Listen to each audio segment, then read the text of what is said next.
எவ்வளோ பெரிய நடிகராக இருந்தாலும் சரியான வாய்ப்புகள் அமைந்தால் தான் எந்த நடிகராலும் திரையுலகத்திலே தொடர்ந்து செயல்பட முடியும். அதை மிகச்சரியாக உணர்ந்திருந்தவர் ஜெமினி கணேசன் அப்படின்னு தான் சொல்லணும். ஏபி நிறுவனத்தில் ராமு என்ற பெயரிலே ஒரு படத்தை எடுக்க திட்டமிட்ட போது முதல்ல அந்த படத்தில் கதாநாயகனாக ஜெமினி கணேசனை நடிக்க வைப்பதாக அவர்களுக்கு எண்ணம் இல்லை. அந்த படத்தில் ஜெய்சங்கரையும் KR விஜயாவை தான் ஜோடியாக நடிக்க வைப்பது என்று அவர்கள் முடிவு செய்திருந்தார்கள். இதற்குள்ளாக ராமு என்ற பெயரிலே ஒரு திரைப்படத்தை எடுக்கப் போகிறார்கள் ஏபி நிறுவனத்தினர் என்ற செய்தி ஜெமினி கணேசனுக்கு தெரிய வர ஏபி மெய்யப்ப செட்டியாரை வந்து சந்தித்தார் ஜெமினி கணேசன். நீங்கள் ராமுன்ற பேரில் ஒரு படம் எடுக்க போகிறதா கேள்விப்பட்டேன், அந்த படத்தில் கதாநாயக நடிப்பிற்கான வாய்ப்பை எனக்கு நீங்கள் தரணும் அப்படின்னு மெய்யப்ப செட்டியாரிடம் சொன்னார் ஜெமினி கணேசன். மெய்யப்ப செட்டியாருக்கு என்ன பதில் சொல்கிறதுனே தெரியல. அப்போ 2-3 ஜெமினி கணேசன் படங்கள் சரியாக ஓடலை. ஆனால் ஜெமினி கணேசனுடைய சம்பளம் இருக்க அது மிகப்பெரிய சம்பளமாக இருந்தது.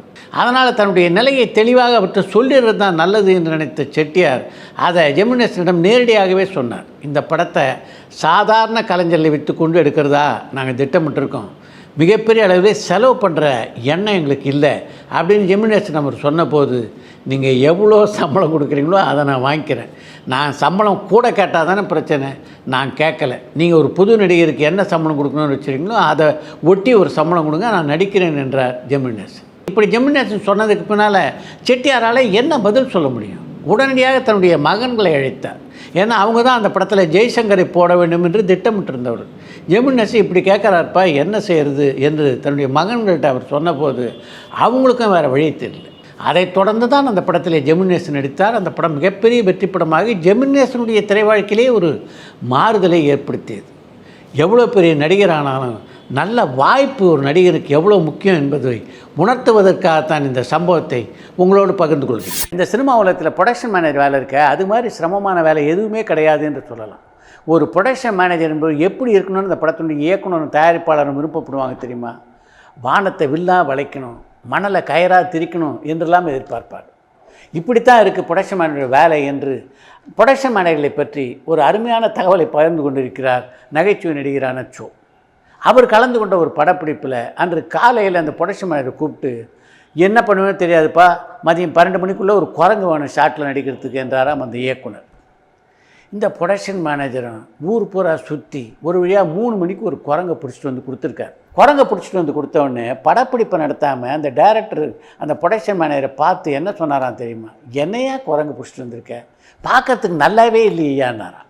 உடனே அந்த ப்ரொடக்ஷன் மேனேஜர் பரிதாபமாக, சார் அது குரங்கு சார், நல்ல அழகான குரங்குக்கு நான் எங்கே போவேன் என்று சொல்ல கடைசியாக வேறு வழி இல்லாமல் அந்த காட்சியை படமாக்கினாராம் அந்த இயக்குனர். படப்பிடிப்புகளுக்கு நடுவே எப்படிப்பட்ட விசித்திரமான சம்பவங்கள்லாம் நடக்குது அப்படின்றதுக்கு இந்த சம்பவம் ஒரு உதாரணம். விக்ரமுடைய இயக்கத்தில் உருவான உன்னிடத்தில் என்னை கொடுத்தேன் படத்தில் கார்த்திகனுடைய நண்பராக முதல்ல நடிக்க ஒப்பந்தமாக இருந்தவர் சார்லி. ஒரு படப்பிடிப்பு தனத்தன்று அவர் படப்பிடிப்புக்கு வரல. அது மட்டும் இல்லாமல் இந்த படத்துடைய படப்பிடிப்பிலே கலந்து கொள்ளாமல் வேறொரு படத்துடைய படப்பிடிப்பிலே கலந்து கொள்ள போய்விட்டார். அதன் காரணமாக அந்த படத்துடைய இயக்குனரான விக்ரமனுக்கு லேசாக கோபம் வந்தது. கூப்பிடு ரமேஷ் கண்ணாவே என்றார். அப்படித்தான் ரமேஷ் கண்ணாவுக்கு அந்த படத்தில் நடிக்கின்ற வாய்ப்பு கிடைத்தது. அந்த வாய்ப்பு ரமேஷ் கண்ணாவை எந்த உயரத்துக்கு எடுத்துக்கொண்டு போனது அப்படின்றது நாம் எல்லோரும் அறிந்த ஒரு விஷயம். இதை போலவே ஒரு சம்பவம் தான் புதுமை இயக்குனரான ஸ்ரீதருடைய படங்களிலே தொடர்ந்து பாடுவதற்கு இசைக்குயில் எஸ் ஜானகிக்கு ஒரு வாய்ப்பினை பெற்று தந்தது. மலர்ந்தும் மலராத, பால் இருக்கும் பழம் இருக்கும் போன்ற பாடல்களை பாடி பி. சுஷீலாவுக்கு தமிழ் சினிமாவிலே அப்போது மிகப்பெரிய வரவேற்பு இருந்தது. அவர் பாடிய பாடல்கள் இடம்பெற்ற எல்லா படங்களும் ஹிட்டு. அது மட்டும் இல்லாமல் அப்போது மிகவும் பிரபலமான கதாநாயகிகளாக இருந்த சாவித்திரி, பத்மினி, சரோஜி தேவி ஆகிய எல்லோரும் தங்களுக்கான பாடல்களை பி. சுஷீலா தான் பாட வேண்டும் என்பதிலே மிகுந்த அக்கறை செலுத்தினார்கள். இதன் காரணமாக சுஷீலா தன்னுடைய ரேட்டை கொஞ்சம் உசத்தினார். இது சாதாரணமாக நடக்கக்கூடிய விஷயந்தான். ஸ்ரீதரை பொறுத்த வரைக்கும் அவர் இயக்குனர் மட்டும் இல்லாமல் தயாரிப்பாளராக இருந்த காரணத்தினால இந்த ரேட்டு அதிகமானதை அவரால் ஏற்றுக்க முடியல. ஜானகி சூப்பராக பாடலையா, கூப்பிடு ஜானகி என்றார். எம்.எஸ். விஸ்வநாதன் சுமைதாங்கி படத்தினுடைய எல்லா பாடல்களையும் ஜானகி தான் பாட போகிறாங்க, அவங்கள தான் நீங்கள் பயன்படுத்தணும் என்றார்.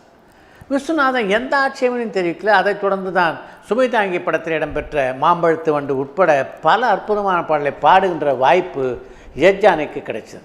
ஒருவர் செய்கின்ற சிறிய தவறினால் இது போன்ற ஏற்றம் பெற்ற கலைஞர்கள் பார்த்திங்கன்னா தமிழ் சினிமாவிலே பலர் இருக்கிறார்கள். மெல்லிசை மன்னர்கள் என்று இன்று வரையிலே இசையுலகம் போற்றி கொண்டாடுகின்ற இரட்டையர்களில் எம்எஸ் விஸ்வநாதன் பிரபலமான அளவிற்கு ராமூர்த்தி பிரபலமானாரா என்றால் இல்லை என்று தான் சொல்ல வேண்டும்.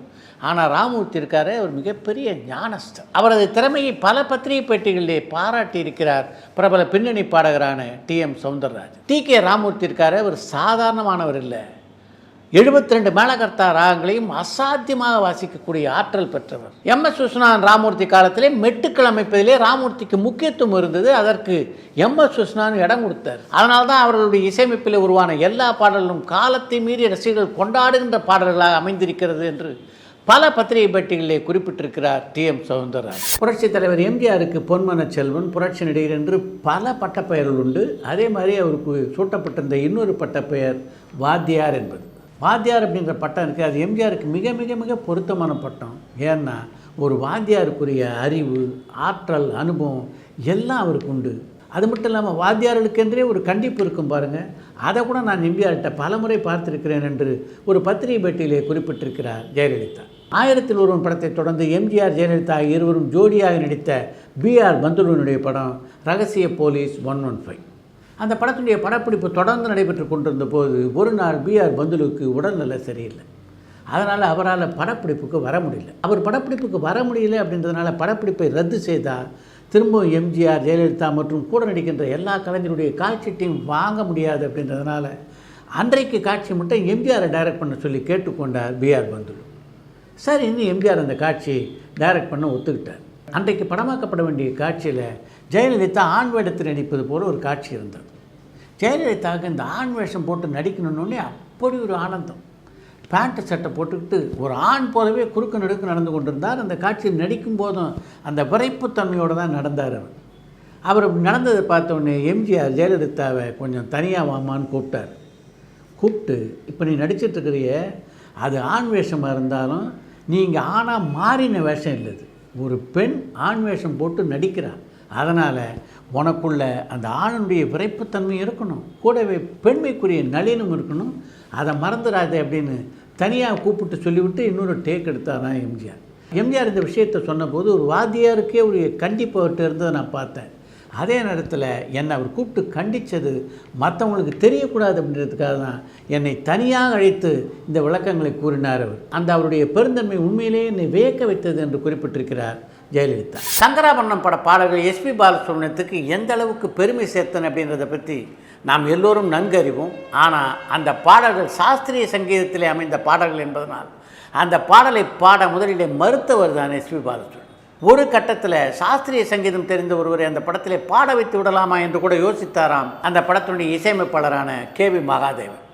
அப்போ அந்த பாடல்களை எல்லாம் எஸ்பி பாலசுப்ரமணியம் தான் பாட வேண்டும் என்பதிலே மிகவும் உறுதியாக இருந்தவர் KV மகாதேவனிடம் அப்போது உதவியாளராக இருந்த புகழேந்தி.